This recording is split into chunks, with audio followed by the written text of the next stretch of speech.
कुठल्याही देशात राहिलं तरी चालेल, मात्र आपल्या देशाच्या अर्थव्यवस्थेत भर टाकणं गरजेचं आहे, असं मत दुबईतील उद्योजक धनंजय दातार यांनी व्यक्त केलंय. आगामी काळात आणखी भारतीय उत्पादनं दुबईत नेण्याचा त्यांचा मानस आहे. मराठी माणसानं जगात अनेक ठिकाणी विजय पताका उभारल्यात. आखाती प्रदेशात धनंजय दातार यांनी भारतीय मसाले आणि खाद्यपदार्थांच्या आधारे ही पताका रोवली आहे. देशात रोजगार आणि परकीय चलन मिळावं या दृष्टीनं सदैव काम करण्याची आपली इच्छा असेल, असं मत दातार यांनी व्यक्त केलंय.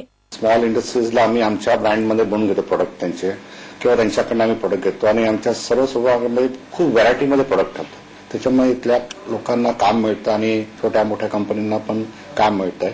त्यामुळे आणि आम्ही या देशातनं एक्सपोर्ट करतोय, भारताला पण फॉरेन करन्सी वगैरे मिळते.